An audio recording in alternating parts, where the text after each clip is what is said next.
সবাইকে আজকে এবং গতকাল উৎসবমুখর পরিবেশে আমাদের যারা মনোনয়ন প্রত্যাশী আছে জাতীয় নাগরিক পার্টির থেকে মনোনয়ন নিয়ে জাতীয় সংসদে যারা বাংলাদেশকে প্রতিনিধিত্ব করতে চায়, আমরা অত্যন্ত উৎসবমুখর পরিবেশে আমরা তাদের অংশগ্রহণ আমরা দেখেছি।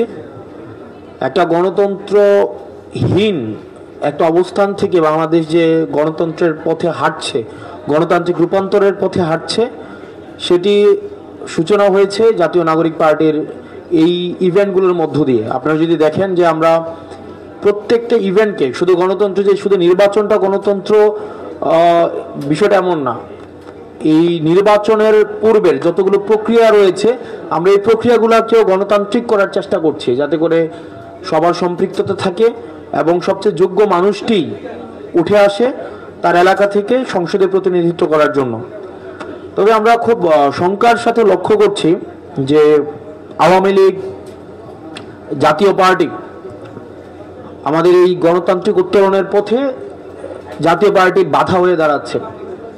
জাতীয় পার্টির কিছু পতিত যারা ফেসিবাদকে সবসময় পৃষ্ঠপোষকতা জুগিয়ে এসছে, তারা আবার ডালপালা মেলতে শুরু করেছে এবং আমরা শঙ্কা করছি আগামী নির্বাচনকে বানচাল করার জন্য, নির্বাচনের প্রক্রিয়ার যেই প্রক্রিয়াটি রয়েছে সেটিকে বাধাগ্রস্ত করার জন্য জাতীয় পার্টির মাধ্যমে আমাদের পার্শ্ববর্তী দেশ ভারত, পুনরাবৃত্তি করছি, আমাদের পার্শ্ববর্তী দেশ ভারত এবং আওয়ামী লীগের যে অর্থনৈতিক যে শক্তিগুলো ছিল তারা জাতীয় পার্টির মাধ্যমেই বাংলাদেশকে অস্থিতিশীল করার চেষ্টা করবে।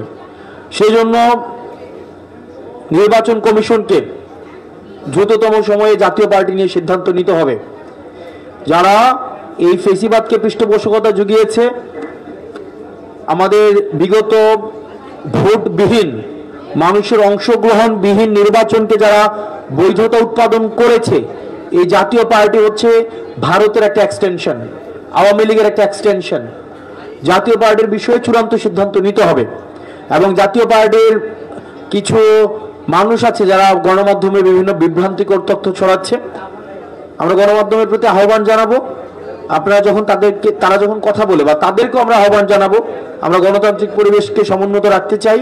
কোনো অসত্য, বিভ্রান্তিকর, দেশকে অস্থিতিশীল পরিবেশ তৈরি করে ফেসিবাদকে আবার রিহেবিলিটেট করে এমন ধরনের কার্যক্রম থেকে আমাদের সবারই বিরত থাকা উচিত এবং জাতীয় পার্টিকে নিয়ে অবশ্যই দ্রুততম সময়ে সিদ্ধান্ত নিতে হবে। না হয় নির্বাচনী পরিবেশ বিঘ্নিত ঘটলে এই দায় সরকারকে নিতে হবে, এই দায় নির্বাচন কমিশনকে নিতে হবে।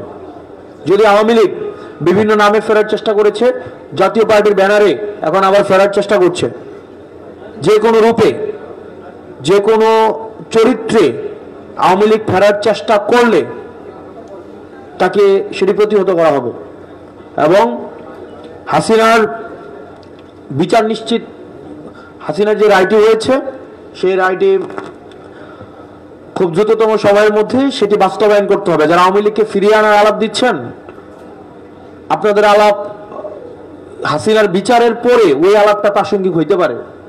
আগে ফাঁসিটা হোক, ফাঁসির হওয়ার পর আমরা এটা বিবেচনা করব যে আমরা আওয়ামী লীগ কি আসবে কি আসবে না, নির্বাচন করবে কি করবে না, এটা ফাঁসি হওয়ার পরে আমরা সেই বিষয় নিয়ে আলোচনা হইতে পারে। তো আপনারা দেখেছেন, দেশে যদি গণতন্ত্র থাকে, মত প্রকাশের স্বাধীনতা থাকে, তাহলে মানুষের যেই গণতন্ত্রের মধ্যে অন্তর্ভুক্তির যেই উৎসবমুখর পরিবেশটা সেটা আপনারা সবাই অনুধাবন করতে পারছেন। আশা করি শুধুমাত্র দেশীয় গণতন্ত্র না, দেশের জাতীয় গণতন্ত্র না, আমাদের দলগুলোর মধ্যেও গণতন্ত্র থাকবে। আমাদের অনেক দল আছে গণতন্ত্র সারাদিন বলে, কিন্তু নিজের দলের কোনো কাউন্সিল নাই। আমার নিজের দলের কাউন্সিল কবে হয়েছে ওনাদের মনে আছে কিনা ওনাদের নিজেদের প্রশ্ন করা উচিত। দলীয় স্বৈরতন্ত্র রেখে জাতীয় গণতন্ত্র প্রতিষ্ঠা করা কোনোদিনও সম্ভব না। দলীয় পরিবারতন্ত্র রেখে জাতীয়ভাবে আপনার গণতন্ত্র কায়েম করবে, এগুলো এক ধরনের হিপোক্রেসি। সেই জন্য আমরা এই দলীয় যে গণতন্ত্রের চর্চা আমাদের অব্যাহত রয়েছে, আমরা চাই সেটি অন্য দলগুলো অনুসরণ করবে। জাতীয় নাগরিক পার্টি সেটা একটা উদাহরণ সৃষ্টি করছে। মনোনয়নের মধ্যে স্বচ্ছতা রয়েছে, যে এই টাকা খেয়ে মনোনয়ন দিয়ে দেওয়া, যে বেশি টাকা দিবে তাকে মনোনয়ন দিয়ে দেওয়া, এই যে সংস্কৃতি, এগুলো তো আমরা দেখছি।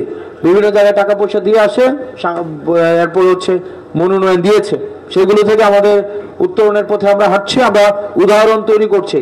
আমরা নতুন বন্দোবস্ত বলতে যেটা বুঝাই, এটাই আসলে নতুন বন্দোবস্তের একটা নতুন বন্দোবস্ত, তার একটা নির্দিষ্ট কোনো প্যাকেজ না, এই রাজনৈতিক সংস্কৃতির সমন্বয় হচ্ছে নতুন রাজনৈতিক বন্দোবস্ত। আমরা এই নতুন রাজনৈতিক বন্দোবস্ত এইভাবে আমরা গড়ে তুলব এবং পুরো নির্বাচনী প্রক্রিয়ার মধ্য দিয়ে হচ্ছে আমরা রাজনৈতিক সংস্কৃতি জাতীয় নাগরিক পার্টি বাংলাদেশকে উপহার দিবে, বাংলাদেশ এই এনসিপি বাংলাদেশকে নতুন রাজনীতি উপহার দিবে এবং রাজনীতি অতীতের যে কনভেনশনাল পলিটিক্স এটা ডিফিকাল্ট হয়ে যাবে। যারা ভাবছেন যে পেশি শক্তি, money man media, money man media এই ট্রিয়াম নিয়ন্ত্রণ করার মধ্য দিয়ে আপনারা ভোটকে নিয়ন্ত্রণ করবেন, আপনারা বোকার স্বর্গে বসবাস করছেন। জনগণকে ভরসায় নিতে হবে, জনগণের ক্ষমতায়নকে ভরসায় নিতে হবে। জনগণ দিন শেষে যে রায় দিবে সেটাকে মেনে নেওয়ার প্রবণতা থাকতে হবে। আমরা দেখছি বিভিন্ন জায়গায় বক্তব্য দিচ্ছে প্রশাসনকে নাকি কন্ট্রোল করতে হবে, ডিসি কে নিয়ন্ত্রণ করতে হবে। তো ডিসি এসপি এগুলো তো ভাগাভাগি চলতেছে, এখন মধ্যরাতে ডিসি পুনর্বন্টন হয়। তো এগুলা থেকে বেরিয়ে আসতে হবে। আর প্রশাসনের কাছে আমরা উদাত্ত আহ্বান জানাবো, আপনারা আসলে শহীদের রক্ত এবং আহতদের আর্তনাদ আপনারা দেখেছেন। আপনার এই প্রশাসন কিন্তু ফেসিবাদকে কাঠামোকে শক্তিশালী করেছেন। তা আপনারা এটা ভাইবেন না যে আবার পোস্টিং প্রমোশনকে আপনারা সামনে রেখে আবার একটা পাতানো নির্বাচন আয়োজনের সহায়ক আপনারা হবেন। আপনাদেরকে যদি বাধ্য করে কেউ, কোন রাজনৈতিক দল আপনাদেরকে বাধ্য করে, আপনারা জনতার কাতারে নেমে আসেন, আপনাদের রিজিকের কোনো অভাব হবে না। আপনারা যথেষ্ট মেধাবী মানুষ, যথেষ্ট যোগ্য মানুষ, আপনারা মেধার স্বাক্ষর রেখে আপনারা হচ্ছেন সিভিল সার্ভিসে গিয়েছেন। এখন আপনাদেরকে যদি কেউ বাধ্য করে, আপনারা সেটা মানুষের সামনে প্রকাশ করুন, আপনারা জনতার কাতারে নেমে আসুন, রিজিকের ফয়সালা আল্লাহ করবেন। তো সেই জন্য যে রাজনৈতিক দলগুলো প্রশাসনকে ভাগবাটোয়ারা করছেন, আপনারা প্রশাসনকে ভাগবাটোয়ারা করে এই পথ থেকে সরে আসেন। আগামী নির্বাচন প্রশাসনকে কন্ট্রোল করে, যে ডিসি যাকে বলবো তাকে ধরবে, যাকে বলবো তাকে ছাড়বে, এই নির্বাচন হবে না। আবার আরেক দল বলে হচ্ছে, বিএনপির এক প্রার্থী বলতেছে যদি ধানের শীষ ব্যালটে না থাকে তাহলে ব্যালটের মধ্যে ধানের শীষ ছাপাই আমরা সেই ব্যালট হচ্ছে দিয়ে দিব। মানে এই যে একটা টেস্ট কেস হয়ে যাচ্ছে আর কি, দাম্ভিকতার অহংকারের একটা টেস্ট কেস। তো এগুলো থেকে বেরিয়ে আসতে হবে। বেরিয়ে এসে জনগণ যাকে ভোট দেয় আমরা সেই রায় মেনে নেব। জনগণ যদি আমাদেরকে নির্বাচিত না করে সিদ্ধান্ত যদি নেয় যে আমরা ফিট না, ওকে ফাইন, আমরা এটা অ্যাকসেপ্ট করব। কিন্তু জনগণকে বাধ্য করে ভোট কেন্দ্র দখল করার যে মহড়া আপনারা দিচ্ছেন এখনই, এটা কিন্তু স্বাভাবিক নির্বাচনের বার্তা দেয় না। আপনারা হচ্ছে আওয়ামী কালচারের দিকে আবার চলে যাচ্ছেন। তো গণমাধ্যমের প্রতি আহ্বান থাকবে, গণমাধ্যম এক্ষেত্রে ওয়াচডগের ভূমিকা পালন করবে। আপনারা গণমাধ্যম চেষ্টা করেন নিরপেক্ষতা ধরে রাখার জন্য। গণমাধ্যমের ভূমিকা কিন্তু এক্ষেত্রে সবচেয়ে বেশি গুরুত্বপূর্ণ। আপনারা যারা নিরপেক্ষ সাংবাদিক, আপনারা বস্তুনিষ্ঠতার সাথে, পেশাদারিত্বের সাথে আপনারা সাংবাদিকতা পরিচালনা করেন, আপনাদের প্রতি আমাদের অশেষ কৃতজ্ঞতা রয়েছে। আমরা চাই আপনাদের নিষ্ঠা, আপনাদের প্রজ্ঞা, পেশাদারির যে বস্তুনিষ্ঠতা সেটি আপনারা বজায় রেখে আগামী নির্বাচনে শুধুমাত্র যে রাজনৈতিক দলগুলোর যে ভূমিকা রয়েছে বিষয়টি আমার নয়, আপনাদের একটা গুরুত্বপূর্ণ ভূমিকা রয়েছে। আপনারা সেই জায়গায় আপনাদের পেশাদারিত্বের প্রমাণ দিবেন। ওই আমাদের আগের যেই আমরা দেখছি যে ইয়া থেকে সময় টেলিভিশনের ওই যে অফিসটা কই জানেন ছিল এখানে বাংলা মোটর না, ওখান থেকে হচ্ছে প্রেসক্রিপশন লিখে দিতে কে যাবে কে যাবে না, কোন ফুটেজ যাবে কোন ফুটেজ যাবে না। তো আমরা চাই 5 আগস্টের পরে আপনারা যেভাবে সাহসিকতার সাথে সাংবাদিকতা করছেন, আমরা চাই যেই ভুল করুক আপনারা সেটা মানুষের সামনে উপস্থাপন করুক, মানুষ সেটার রায় দিবেন। ভালো থাকবেন, ধন্যবাদ সবাইকে, সালাম আলাইকুম।